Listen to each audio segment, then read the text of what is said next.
ये आपकी बात मैंने दोनों समझ ली, क्यों कांग्रेस को वोट नहीं दिया, क्यों तेजस्वी को वोट नहीं दिया, लेकिन बीजेपी 82 सीटें पर बढ़त बनाए हुए है, सबसे बड़ी पार्टी बनकर उभर रही है।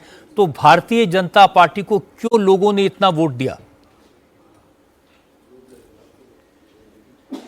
नहीं, देखिए, अभी भी मैं कहता हूं 2010 की विक्ट्री जो हुई थी वही एनडीए का रहेगा स्ट्राइक रेट। एनडीए का मैं कह रहा हूं, 2-4 सीट आगे पीछे होना और अभी देखते जाएं, ये अंतिम रिजल्ट आते आते ये 200 सीट एनडीए जीतेगी। 200 सीट जीतेगी तो उसमें बीजेपी जदयू की लगभग बराबर की हिस्सेदारी होगी। इसको अलग से देखने की जरूरत नहीं है, मेरा मानना है जी। ये एनडीए का स्ट्राइक रेट 2010 की तरह रहेगा। मैं उन लोगों में से नहीं हूं कि माल महाराज का अब मिर्जा खेले होली और हम कह दें ये नरेंद्र मोदी नीतीश कुमार का स्ट्राइक रेट है। मोदी जी ने अपने पूरे कैंपेन में कट्टा, कारतूस, जंगल राज की बात की थी, तो उस समय कांग्रेस और आरजेडी दोनों लोग ये कहते थे वो इस तरह की बातें क्यों करते हैं, वो तो प्रधानमंत्री हैं, उनके लेवल पर इस तरह की बातें नहीं होनी चाहिए।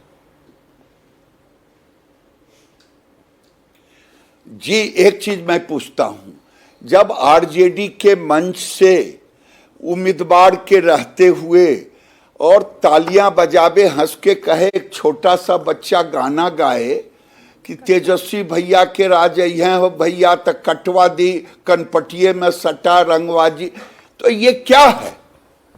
उनके डीएनए में कट्टा ही है, उनके डीएनए में भ्रष्टाचारी है, उनके डीएनए में बलात्कारी है, उनके डीएनए में बिहार में जंगल राज है। ये जिसने देखा है वही उनकी रोंगटे खड़ी हो जाती थी। नई पत्नी के साथ जा रहा हो और उसकी अपहरण कर लिया जाए, क्या वो दिन बिहार भूल गया है?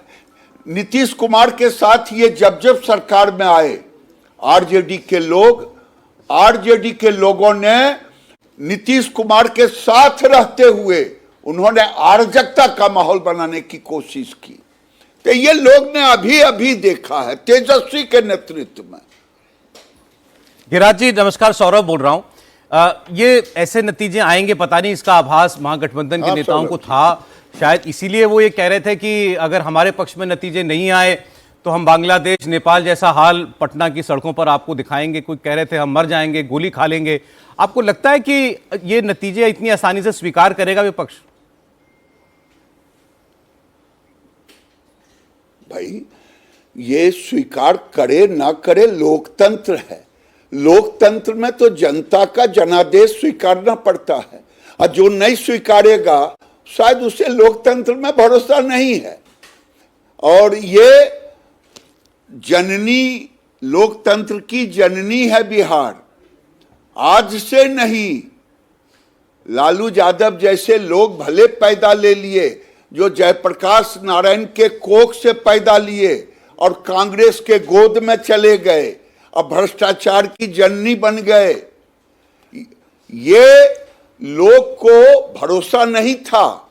लालू यादव जिस ढंग से परिवारवाद का पोषण किया, भ्रष्टाचार का पोषण किया, जनता देख रही है ना। और ये जानते थे, इसीलिए ये कहना शुरू कर दिए कि हम ये करेंगे वो करेंगे।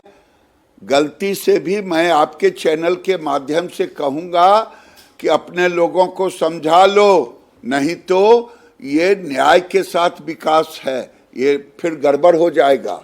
गिरिराज जी, आपने कहा कि आप नेता नहीं कार्यकर्ता हैं।